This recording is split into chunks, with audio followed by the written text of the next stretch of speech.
Vous avez déjà remarqué ce moment étrange. Vous expliquez calmement vos choix.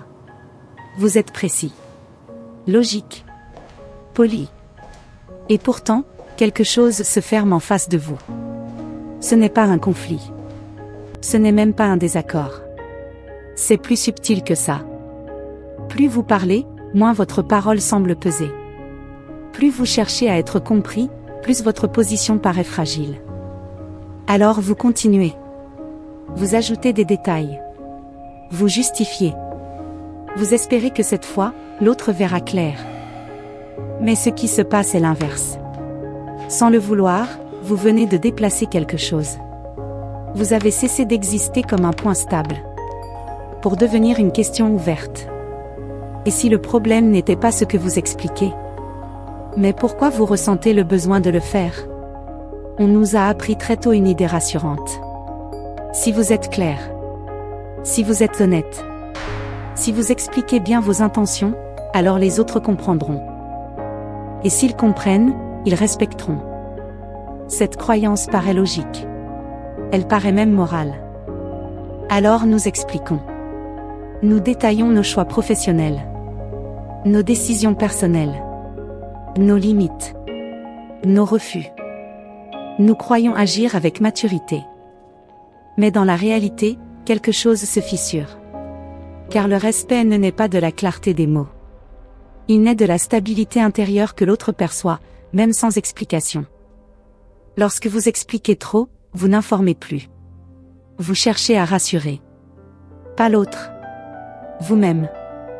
La société valorise ceux qui savent se justifier. Elle appelle cela communication ou intelligence émotionnelle. Mais elle oublie de dire une chose essentielle. Tout n'a pas besoin d'être compris pour être légitime. Beaucoup de personnes vivent ainsi. Elles parlent pour éviter le malaise. Elles expliquent pour éviter le silence.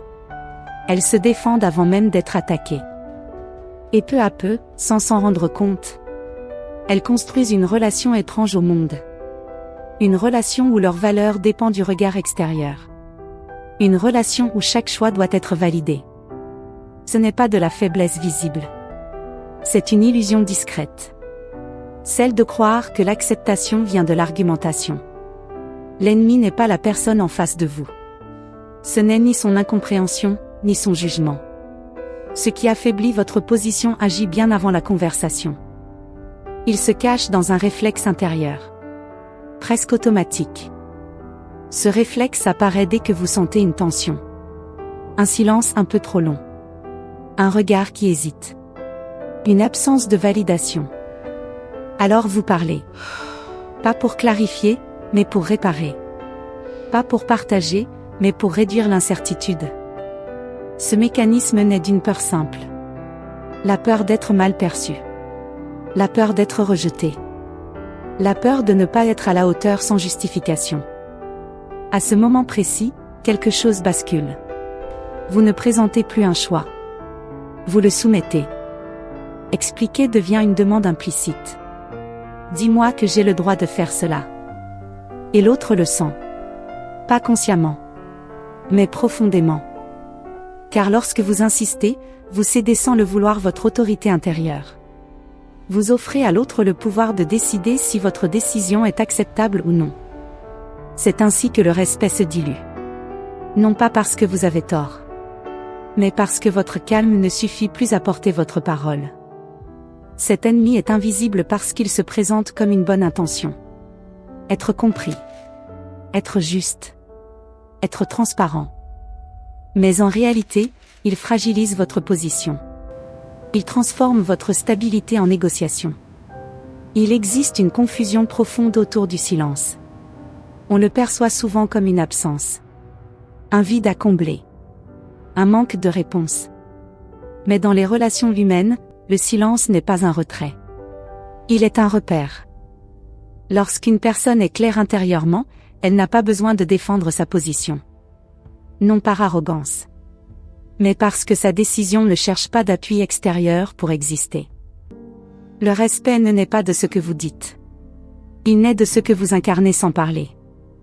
Expliquer est parfois nécessaire. Partager aussi. Mais il y a une différence fondamentale entre éclairer et justifier. Éclairer, c'est offrir une information.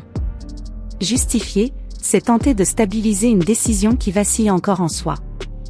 Plus une personne est alignée, moins elle ressent le besoin de convaincre. Son calme suffit. Sa présence suffit. Le silence, dans ce cadre, n'est pas une stratégie sociale.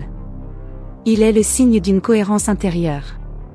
Une cohérence qui n'attend pas l'accord pour se maintenir. Ce changement de regard transforme tout. Vous cessez de voir la parole comme une protection. Et vous commencez à comprendre que trop expliquer révèle souvent une hésitation intime. Ce n'est pas une faute. C'est un signal. Un signal qui vous invite à regarder non pas l'autre, mais l'endroit en vous qui cherche encore à être rassuré. Une personne intérieurement forte ne cherche pas à impressionner. Elle ne cherche pas non plus à dominer. Sa force se manifeste autrement. Elle sait ce qu'elle fait. Et surtout, elle sait pourquoi elle le fait. Même lorsque personne n'approuve. Cette clarté change subtilement sa manière d'être.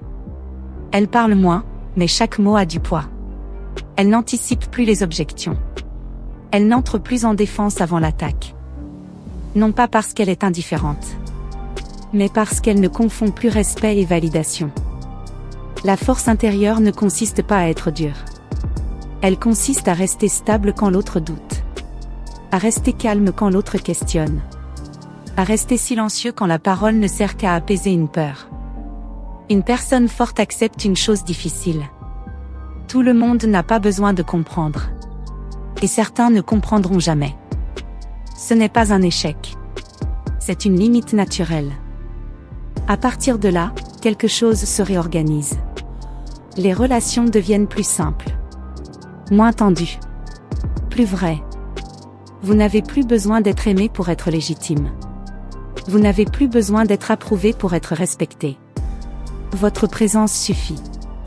Et c'est précisément cette suffisance intérieure que les autres perçoivent sans que vous ayez à la nommer. Il ne s'agit pas de se taire brutalement, ni de devenir distant, encore moins de jouer un rôle. Le changement commence dans des moments très ordinaires. La prochaine fois que vous sentez l'envie d'expliquer, faites une pause intérieure. Demandez-vous silencieusement. Est-ce que je parle pour partager? Ou pour me rassurer? Parfois, il suffit de retirer une phrase. De ne pas ajouter ce détail en trop. De laisser la décision exister sans la soutenir. Vous pouvez répondre sans développer. Dire moins, mais rester présent. Accepter un léger inconfort sans chercher à le dissoudre immédiatement. Il y aura peut-être un silence. Un regard interrogatif. Une attente. C'est précisément là que quelque chose change. Vous découvrez que vous pouvez rester là. Sans combler. Sans réparer. Sans vous expliquer. Petit à petit, vous ajustez votre manière de parler. Non pas pour contrôler l'autre, mais pour rester fidèle à ce que vous ressentez. Vous apprenez aussi à vous retirer. Pas par fuite, mais parce que certaines conversations ne méritent pas votre énergie. Ces changements sont discrets, presque invisibles, mais ils transforment profondément votre rapport aux autres. Arrive un moment où vous comprenez quelque chose de simple, mais inconfortable. Être respecté demande parfois d'accepter de ne pas être compris. Il y a une solitude particulière qui naît de cette lucidité. Pas une solitude subie. Une solitude choisie. Vous cessez d'expliquer vos choix à ceux qui ne cherchent pas à comprendre, mais à évaluer. Vous cessez de justifier votre existence à des regards qui ne font que passer. Cette position a un prix. On ne peut plus compter sur l'approbation immédiate. On ne peut plus se réfugier dans les mots pour se rassurer. Mais en échange, quelque chose apparaît. Une liberté calme. Une stabilité qui ne dépend plus des réactions extérieures. Vous découvrez que le respect véritable n'est pas bruyant. Il ne se réclame pas. Il se dégage. Et parfois, il ne vient jamais. Mais vous êtes toujours là. Entier. Aligné. Ce chemin n'est pas fait pour la majorité. Il demande de renoncer à être constamment validé. De supporter le silence. de rester debout sans explication. C'est peut-être cela, au fond, le début d'une vraie souveraineté intérieure.